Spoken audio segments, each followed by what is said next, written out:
And welcome back to 1700, Sin's show for everything and anything Australian music.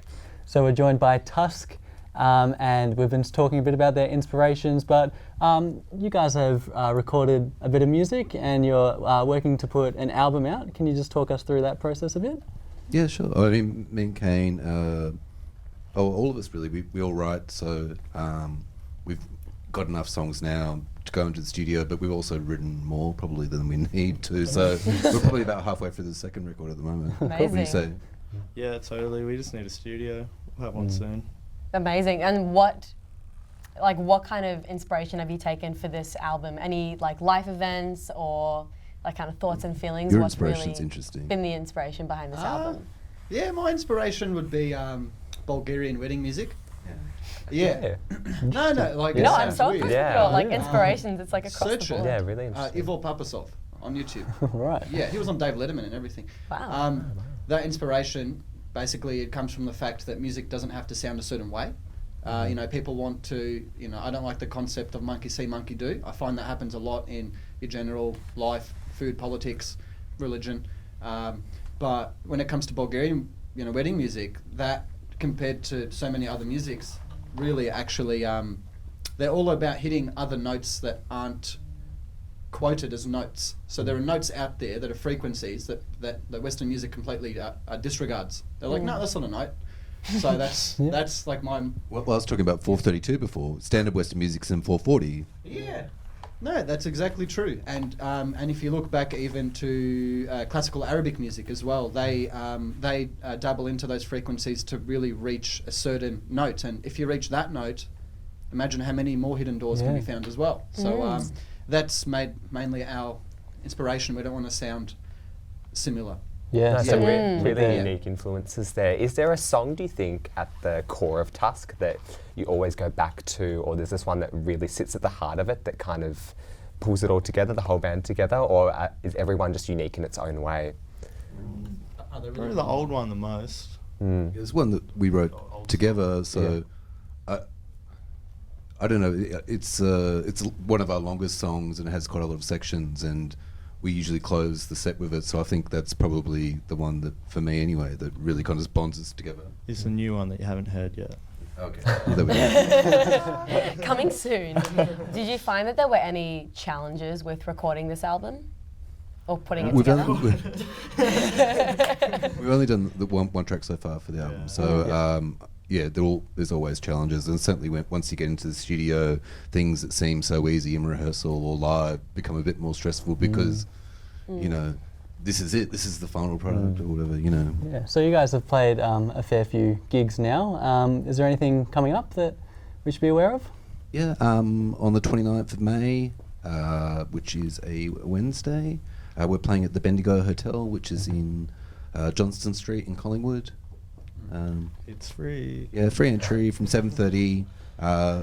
There's us plus 3 other bands, the Nuremberg Code, Dreamworm, and Borehole.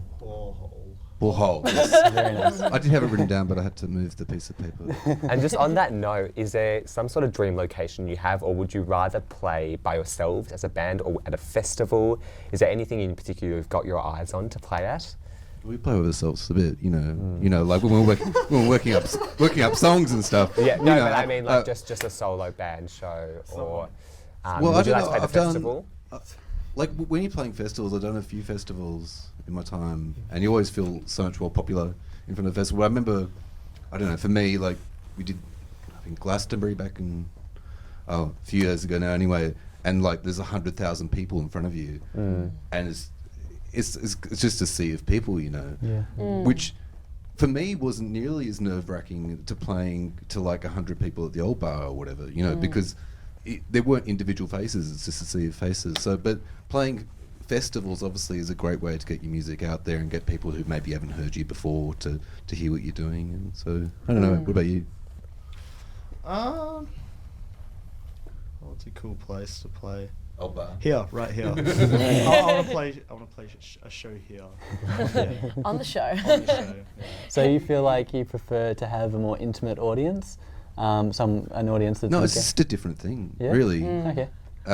like the festival experience is amazing because there are so many people and there's such energy, but that sort of intimate thing, you can see the faces, you can see the reactions that you're getting to your music and stuff. So it's just a different thing. I wouldn't say it's better or worse or anything. A particular vibe. Do you guys have any like cool or funny stories from like your time as a band?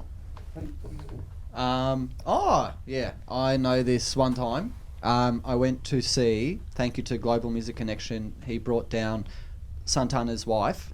Her name's Cindy Blackman, Santana. Yep. And I went to go because like she's just a really good drummer and she wanted to give something back to the people of Melbourne because she knew the Melbourne drum scene, which is something I'm very into, the drum scene here. She wanted to give back because she did a $10 masterclass workshop for everyone. Nice. Hardly anyone knew about it. It wasn't heavily advertised. If you knew the people, you'd be there. We went there, but this was at Bird's Basement and the actual concert cost like $90. And we're trying to fund a studio recording, so every $10 really counts, So I thought I'd hide under a table and just wait an hour. But, it didn't really work out. Instead, I had rehearsal with these guys, so I thought, okay, I've seen the masterclass, time to go rehearse. And I was walking out with this guy, and I didn't know who he was, but he ended up being the sound guy for the event. And he said, no, I asked him if he knew where I could buy a piece of equipment for a speaker.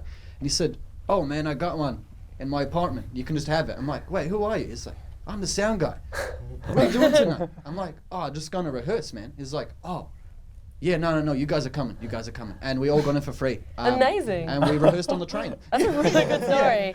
Yeah. So Awesome. we're wrapping it up here for this interview. Tusc, thank you so much for coming in. Where can we find your music very quickly before we go?